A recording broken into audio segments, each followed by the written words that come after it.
Hello, everybody. Today's recording is possibly going to involve strong language and adult subjects, PG.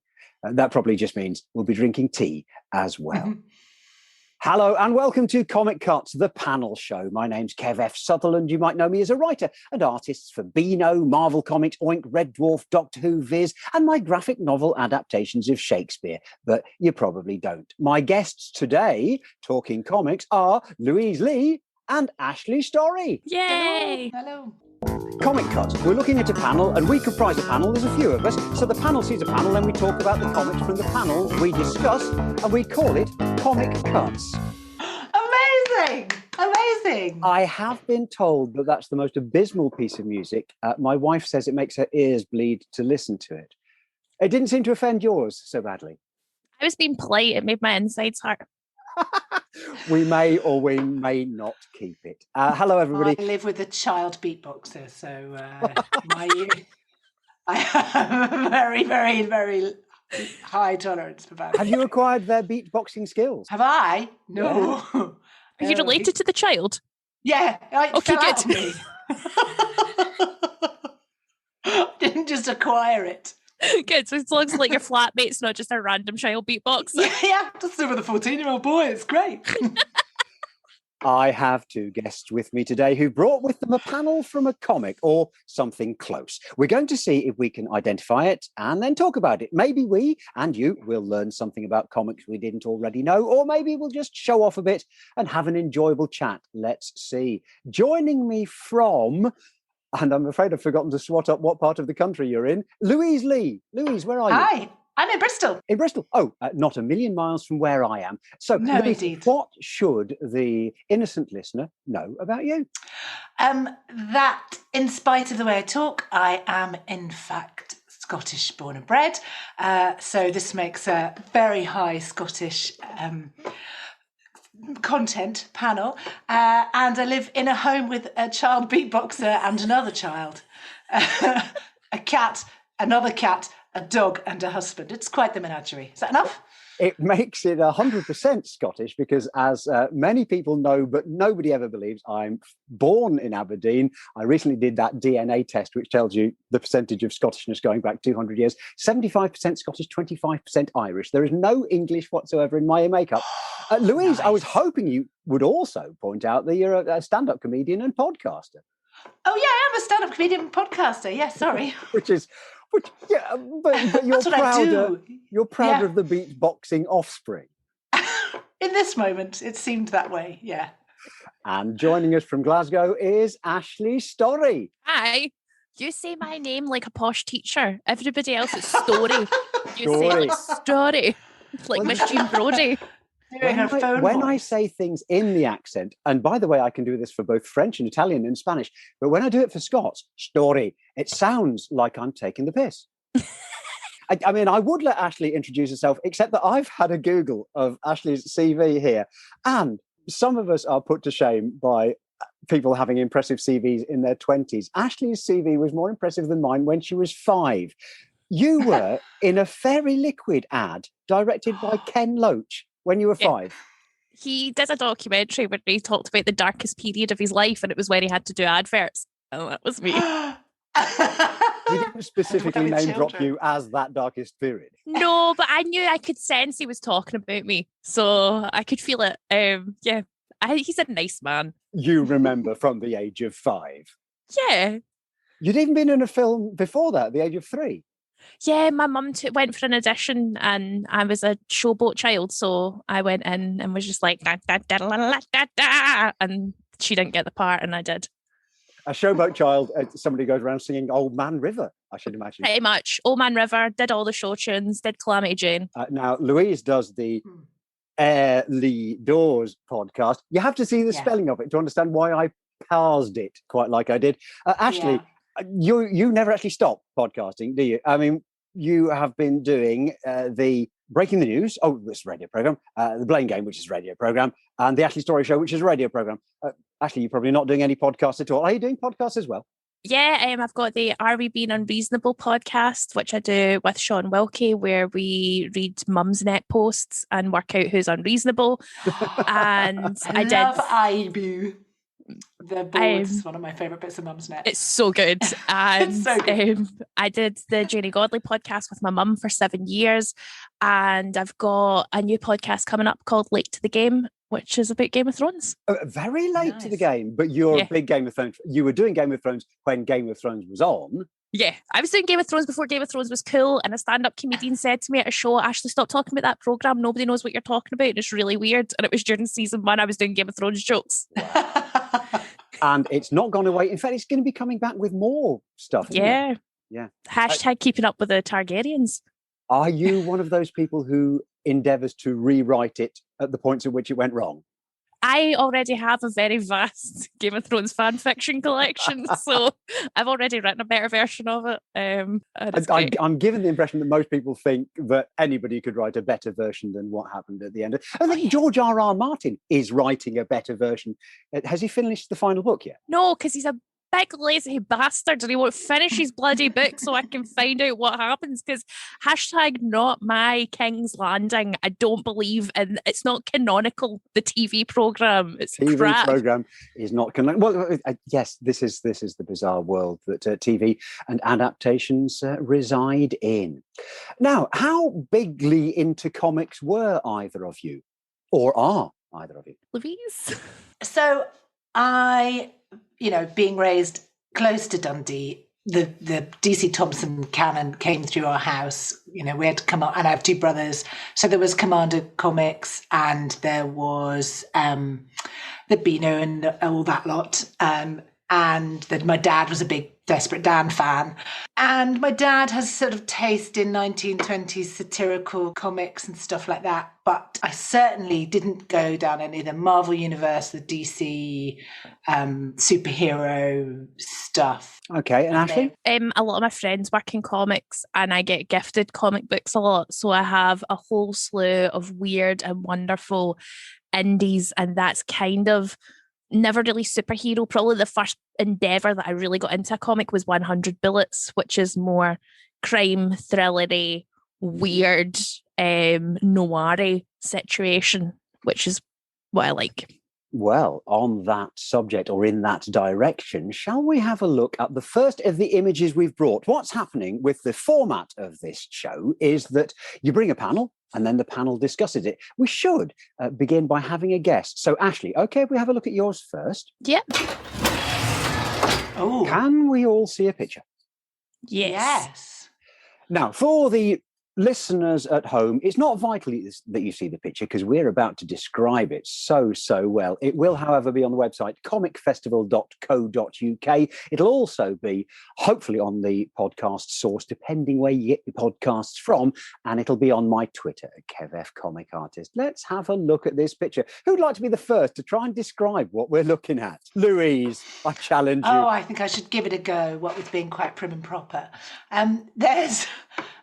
There's 3 panels. The top panel takes up the full width of the page, and there's a person in what appears to be a gimp mask being pushed onto a bed by a woman, a buxom redhead woman who's rather overdone the eyeshadow and black lipstick, and is pushing this person who's wearing not a huge amount onto the bed, and the person is saying, oof. I don't think it's a male person because it looks hairy. And then on the left bottom, shall I keep going or shall I? You're doing marvellous. Everyone at home is picturing your left bottom. My left bottom, on the left bottom, she's saying, how do you like that, you worthless worm? To which he's replying, and she's saying, you're disgusting, you make me sick, you slime, you piece of shit, you fucking Tory. And then he says, whoa, Tory? Pineapple. Which is presumably the safe word. Lovely. And then she says, what, was that too much? And she's got thigh-high boots and fishnets on.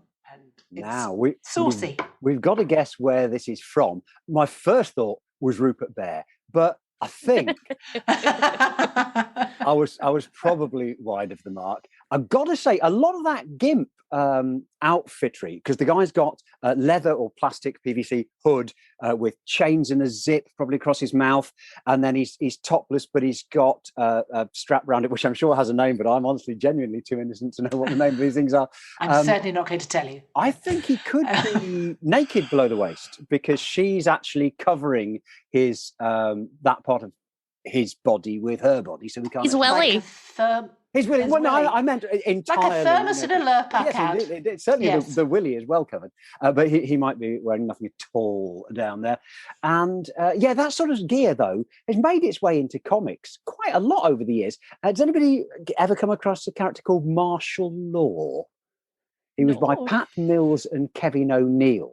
And he was a superhero killer in the 1990s, when comics were under the illusion that they were growing up to some degree. But the way they grew up was, instead of wearing their pants outside their trousers and capes, they wore bondage gear. So Judge Dredd has got a lot of leather and chains. That was also co-created by Pat Mills. And then Martial Law, he's got the zip on the mouth. He's got the whole face mask thing. He's wearing a YMCA biker's cap over the top from the village people. There's a lot of chains and leather in Martial Law. It does seem not a huge step from skin tight lycra to bondage gear, I guess. Yeah, 100%. However, this image that we're looking at, we still haven't guessed what comic it's from. I'm at a bit of an advantage because I got the word from Ashley before she said she was bringing it in, and I guessed. So I know what it's from. Ashley, would you like to tell us what this is from? This is from a comic book series called Sink, which is it's based off of this urban legend that we had growing up in Glasgow, that there was clowns in a van that drove about and kidnapped children. It's written by a boy who was my best friend at school, and we used to be terrified of this thing, these clowns in a van who would kidnap us. So he wrote this very terrifying comic book called Sink, set in Sink Hill, which is a fictitious area of the East End of Glasgow, about this terrifying landscape where there's clowns in vans and there's gangs of men with condoms on their heads, and there's a girl who saves dogs from dog fighting rings, and there's a man called Mr. Dig who's a fox with a shovel, and there's Syrian refugees fighting zombies and stuff, and it's the most heartfelt, wonderful thing anyone's ever created. And this is one of my favourite panels in it, because can I quickly tell you why this is my favourite panel? Of course. So this couple are a loving couple who are engaged in consensual BDSM. John is very, very clean cut and very sweet, and he writes these characters so well because I know him, and he loves his nana, and he loves wearing a nice comfy jumper and being polite to ladies. And when we were kids and I was kind of getting bullied at school, he drew me as a comic character, and my comic character was a lady in a top hat with a monocle who hit misogynists with a dildo. Did you have a name? I don't know. I think it was just Ashley. I think it was just me, and he did it to make me laugh. And in this comic book, this couple, their house gets raided by the villainous baddies from the Sink Hill area, and there is a panel in this where the beautiful redhead lady hits one of them over the head with a dildo. And even though I am in other parts of the comic book, that for me was precious, because that was the first thing he ever drew to cheer me up when we were 16 and my drama teacher called me fat. So he is, and that's the writer, which is John Lees. The artist Alex Cormack. Mm-hmm. Exceptional artwork from what I've seen here. I've only seen this in the covers. You've just reminded me, I didn't allow us time for frantic Googling. Did you want to do any frantic Googling, Louise? Oh, God, yeah. I probably should put on my other... We're frantically Googling as fast as we can go. Finding facts we can pretend, although it isn't so. We already know. The frantic Googling song there. Louise, if you're frantically Googling and you click on the images, and there should be a picture of a girl in dungarees with a dog as one of the covers. Yes. That's me. That he sent my picture to Alex, and Alex drew me as one of the characters. Oh, how amazing. No wonder you picked it. Also, it's the only comic book I've read in like 3 years. But it's very gory. It's very beautiful. It's again, I cannot describe, like, I don't like horror because it always leaves me feeling a bit empty on the inside. Yeah. But John manages to write this like horror with heart so that you go through this horrific experience, but at the end you were like, oh, that's lovely. Well, yes, he's included rom-com storylines in, as well as the clowns in a van. Although the review that I read of it, I think it was on Pipe Dream, was saying it's too much blood and guts for them. And they review all the comics in the world. So it must be actually quite bloody and gutsy.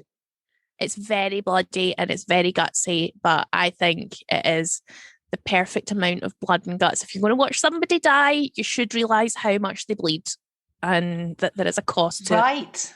Yeah. In fact, doesn't John write a blog in the comics about his cinematic influences that are featured in the comics? Probably writes loads of stuff. John's constantly doing something. He's the most industrious little busy boy that when we were kids, he worked in a supermarket, saved up money to print his own comic book, The Standard, then flew himself to New York and handed it to people because he didn't have a publisher. He's just the sweetest. He's the literally every boy that your mum would be like, he's perfect. My parents like him better than me. Like, my dad won't teach me to drive. John Lee's failed his driving test. My dad's like, I'll take him out and teach him to drive. I'm like, hello, I'm your child. Could you teach? No, you're too difficult. John's a lovely boy.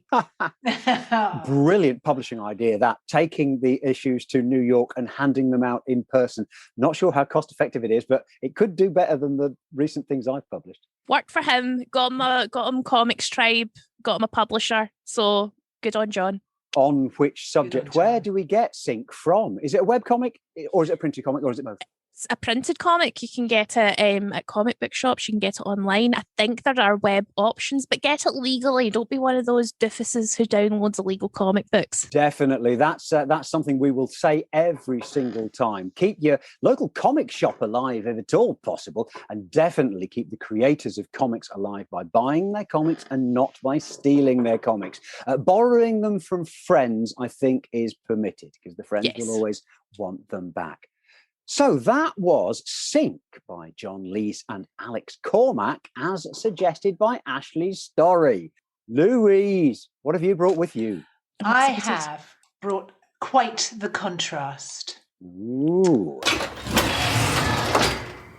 Can you see that? Is that big enough? Oh, how fantastic. Shared on our screen, and you'll be able to find this on the website, comicfestival.co.uk, or on my Twitter at KevFComicArtist, or it should be on the source of the podcast, depending on where you get your podcasts from. We are looking at an image which you don't need to see, listener at home, because we're about to describe it. Ashley, you have a go. What are we looking at? We are in a beautiful lemonade coloured room with blue tiles, and there are two very concerned looking children. One of them is dressed like a nurse in T-bar shoes with a blonde bob and rosy cheeks. And the other one has black hair and little pigtails, and she's got this little red waistcoat and these red bell bottoms, like she's some sort of country western singer's wife from the 70s, like Johnny Cash has done her wrong. And they're looking pensively at a row of beds, tiny little beds with tiny little, I think, dollies and teddies who have been injured. Now, the one thing that is really, really scary is the little girl with the black pigtails is looking down at a bed with a tiny dolly version of herself with a broken arm. And that's the stuff of nightmares. But apart from that, it's very sweet and very wholesome, unless you suddenly, Louise turns around and goes, actually, it's from a nightmare-scape. Tell us. Well, because we've just been discussing Sync and the grimy, blood-spattered world of East End Glasgow, the picture that's been painted in the mind, even though I'm looking at this image, I'm picturing something totally dystopian. I'm picturing something that's like from the Saw movies. It's sweet little girls. They're supposed to be 5 or 6 years old. It is the sweetest line drawing. I'm saying it comes from the 1960s or 1970s, this image we're looking at. A very familiar style of line drawing from the children's comics that many of us were raised on. In my case, Pippin comic. and there was one with Harold Hare. Can't remember what that was called, but this was the sort of genre of comic illustration we're looking at. It's also got little bits of Winsor Mackay, but I think this is definitely British, possibly English. In fact, I'm going to have a guess at what comic it comes from. Ashley, did you want to have a guess at what comic it comes from first? Only because of the checkers, I was going to say Rupert, but it was just because it feels Rupert-y, doesn't it? Just because of the checks on the bedspread, it made me think of him. And it's in a totally square frame, but with rounded corners. And the square frame is very Rupert. The rounded corners, I can't remember whether it has them. Yeah, the yellow bedspread with the crosses on it. It's just like Rupert's trousers. Mm-hmm. Also, William Hartnell's trousers. But I doubt it's William Hartnell's trousers we're looking at. I'm going to guess Twinkle. Oh, absolutely spot on. This is from the picture paper, specially for little girls, Twinkle. That was the comic I was bought when my brothers were bought, the Vino and the Dandy. This is my reading fodder. Oh. And this is Nurse Nancy, who I completely idolised and I had a nurse's costume, so I could be Nurse Nancy. And it had a watch, and I did once, aged about 5, try to put the watch on with the pin and stick the pin right into my nipple. But that was quite painful. And I love this. I chose this image because when I saw it, I remembered a conversation I had with a friend that I've known since I was 4, where I said, do you not remember you had that really cute little outfit with the flared trousers and the red waistcoat? And she was like, no, I never had that. And I think I remembered I put her in this picture because I was Nurse Nancy. So that in my head is my friend Sarah. Oh, that's but it's weird. Not. It's obviously not. Isn't that weird though? That I totally remembered her in an outfit that she never had, and it was this one.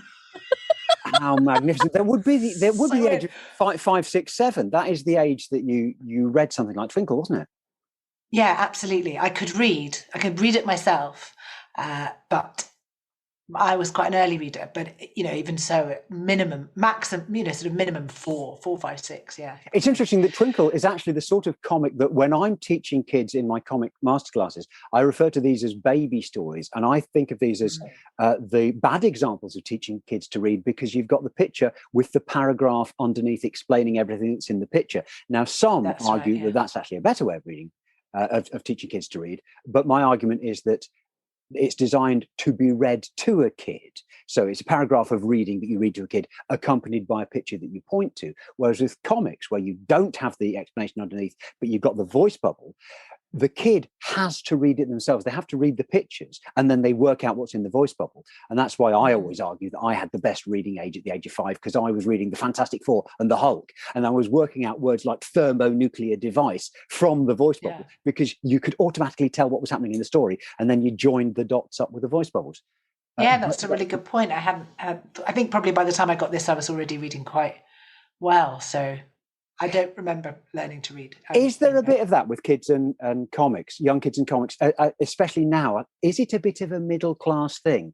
Kids who are likely to be given Twinkle were probably also being taught to read by mummy and daddy and so on. Yeah, definitely. I think that's really true. But I think now what's really nice is that schools particularly aren't snooty about comics anymore, and are very clear that if you're, what you say, that if you're decoding the pictures and the words at the same time, that's reading, mate. Yeah, I mean, that snobbery about comics is something that I put down a lot of the demise of comics, or the change in the nature of the market of comics, down to the fact that at the age of 10 we were all told to stop reading comics and just read books without pictures, which is a bit like being told to stop watching the telly and only listen to the radio. It's not a thing that you do if you thought it through. But yeah, comics have very much suffered in this country that way. We've actually got a Twinkle saying in our family, Twinkle's Picnic, because my sister got Twinkle. And then she moved on to Princess Tina, I think, when she was 8. But she originally got Twinkle. Tina, that's a princess's name, isn't it?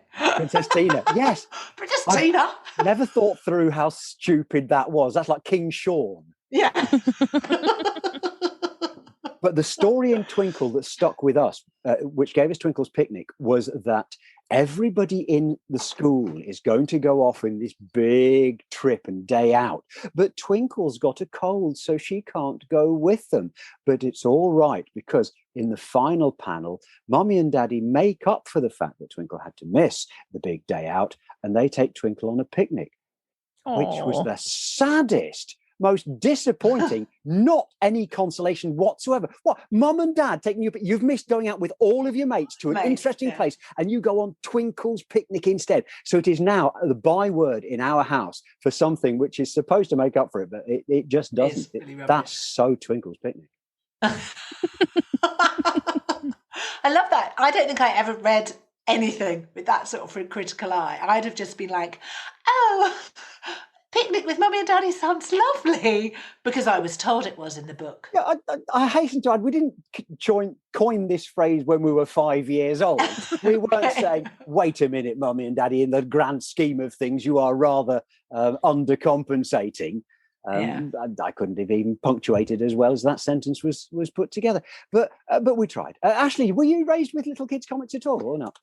I was raised with, this is such a weird thing, but my mum used to take me to the Barras, which is like a marketplace in Glasgow, and I would buy old copies of like the annuals of like the Bunty and the Judy and the Debbie, but they were all from like 1970s, 1960s, so they were all really old, and I used to just read them over. I can like remember panel for panel the 1976 edition of the Christmas Annual for the Debbie, and it's so weird. And I remember things like this in it, but I was more sort of, when I was about 6, 7, I was more into like the older girl stuff, so like the kind of creepier stories, or the Marys who brought a tiger into school for some godforsaken reason. The Marys, yeah. Or there was one about a girl who got turned into a ballerina in a toy box, and that terrified me for years. That's terrifying. Yeah, my kids read the Bruins and Urwally,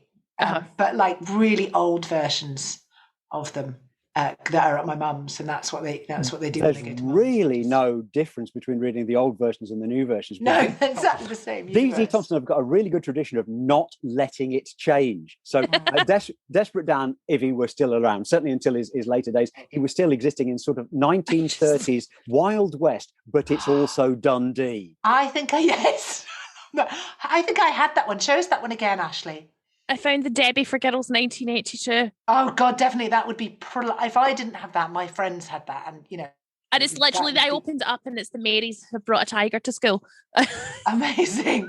Listener, Ashley was just holding up the Debbie Annual. The definite article, by the way, not part of the title. It's only called Debbie. But yeah, the kids I was growing up with always would call it the Debbie. They would call Warlord the Warlord. The odd ones out were the Dandy and the Beano, because they did have the in front. But most of them, like the Victor, it was actually just Victor. And it was just Bunty, not the Bunty.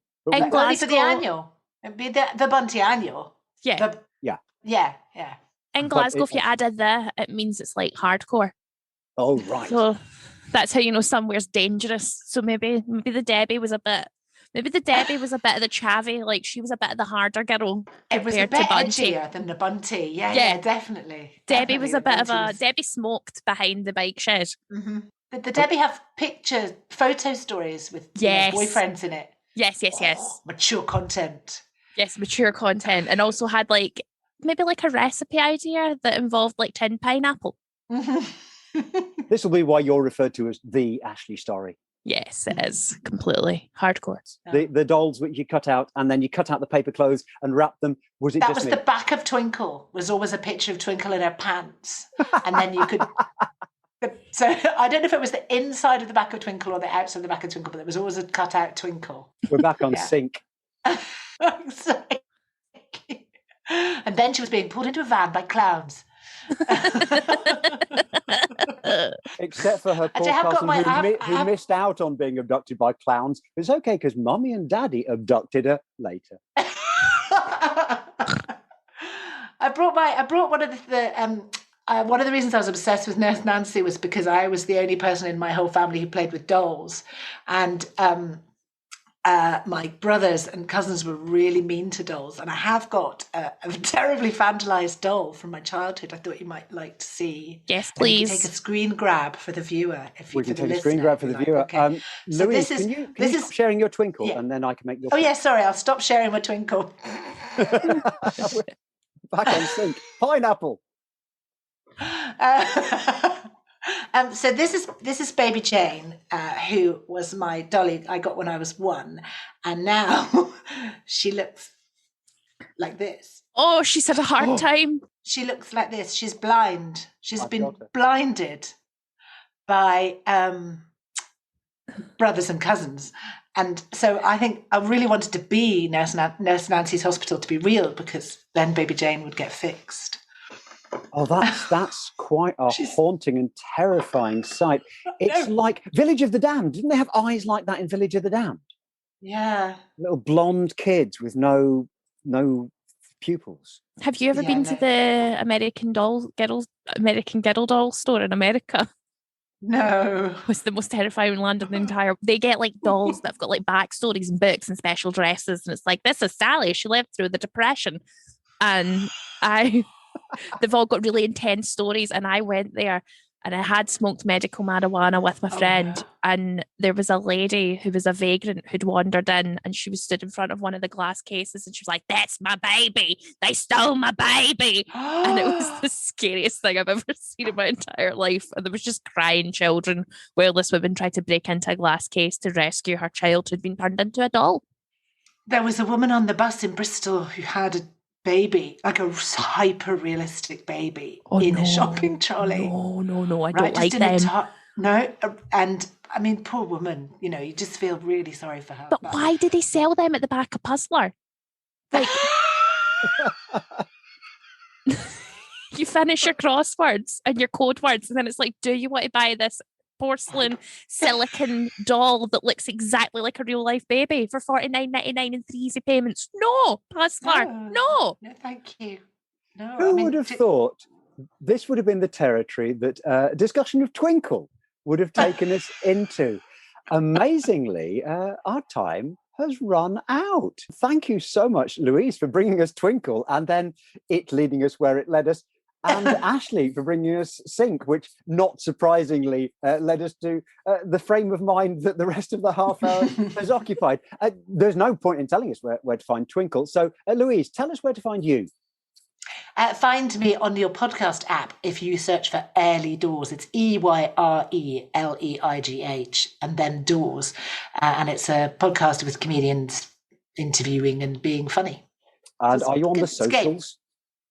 And for me on the socials, at Spesh Magic Lady on Twitter, because that's my mum's. You can find me on mum's net name. That's my mum's net name. I just carried it over onto Twitter.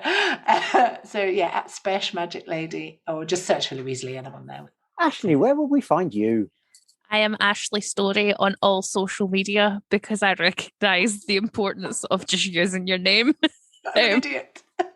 So if you just search ASHLEYSCORRIE on all social media, also you can see me in my new TV show Dinosaur, which is going to be on the BBC iPlayer and on BBC One next month. Dinosaur from May 27th on iPlayer. Thank you, Louise. Thank you, Ashley. That was Comic Cuts. If you've enjoyed it or have any questions, you can find us on our various social medias. I'm on @KevFComicArtist and my website, kevfcomicartist.com. Please click subscribe to be sure of hearing every episode when it comes out. Thanks again to Louise. Thanks again to Ashley. And thanks to you for listening. I've been KevF, and I've buggered up the final line of my first recording.